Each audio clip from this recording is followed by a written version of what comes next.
Welcome to this explainer. Let's jump right in, shall we? When you look back at the rise and fall of 28 different great civilizations, historian Arnold Toynbee discovered a rather unsettling truth. He found that great civilizations aren't murdered, they actually take their own lives.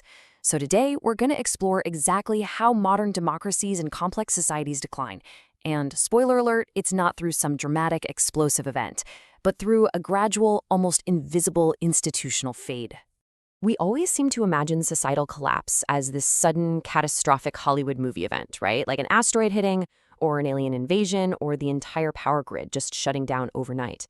But historical data shows us a far quieter, creepier reality of institutional decay. Seriously, think about it. What if the collapse of our society doesn't look like an apocalypse at all, but just another Tuesday?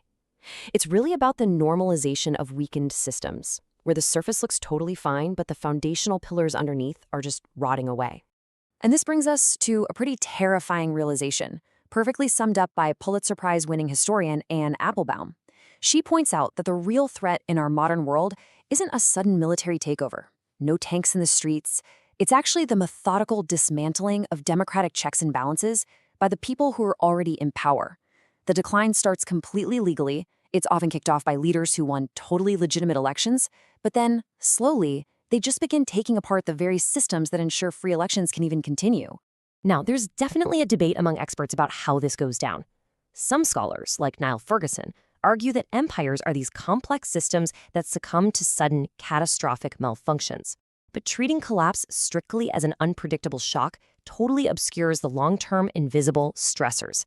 It's literally the classic boiling frog scenario. Or think of it like a game of Jenga.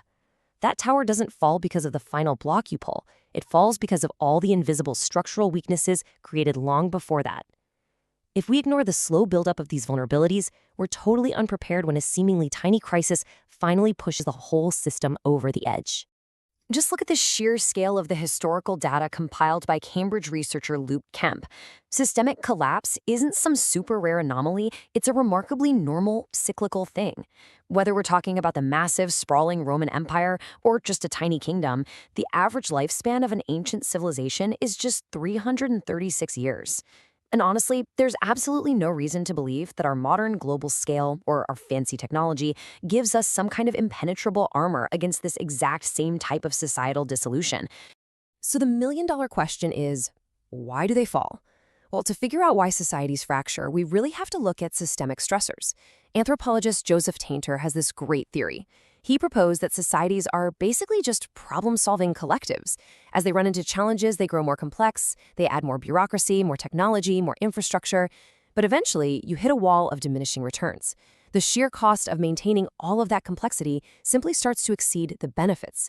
Tainter calls it a reduction in complexity, but basically the society just collapses under its own weight because it's become way too expensive to keep running. Let's look at another fascinating angle to see how this pressure builds up.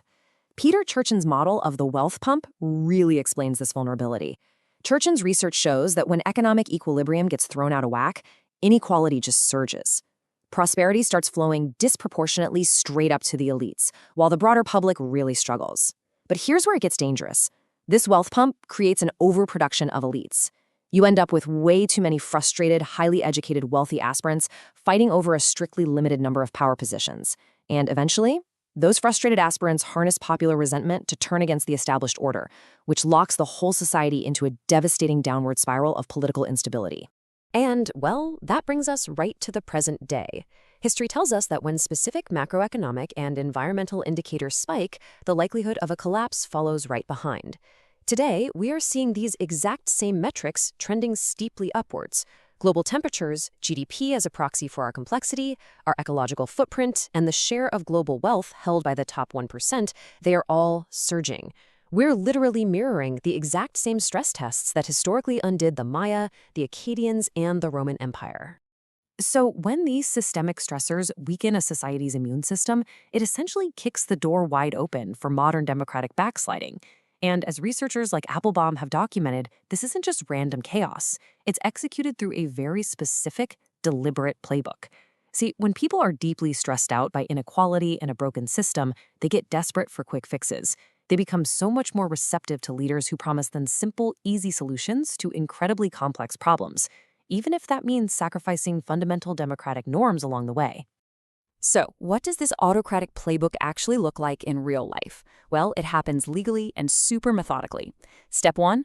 Leaders alter electoral systems. They might tweak voting rules or gerrymander districts just to lock in one-party dominance. Step 2. Once the votes are secure, they move to capture independent courts, basically removing any legal pushback. Step 3 is politicizing the civil service. And finally, Step 4, they co-opt the media. And that doesn't necessarily mean throwing journalists in jail. Usually, it just means having their wealthy allies buy up media networks to control the narrative. Bit by bit, independent institutions are turned into loyal tools for the ruling party. I want to zero in on that civil service step for a second, because it is absolutely crucial but almost always overlooked.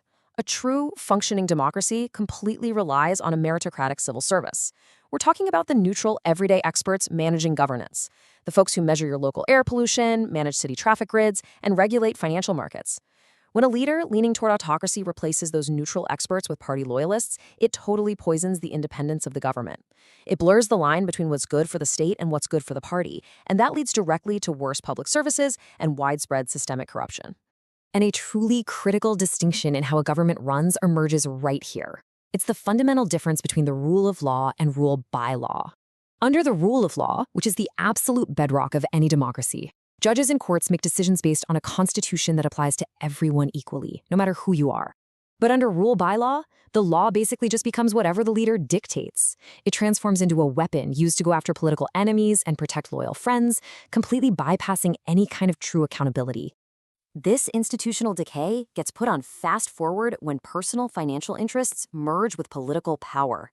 The historical sources we're looking at point out that modern democratic backsliding almost always involves a massive blurring of the lines between holding public office and running private businesses.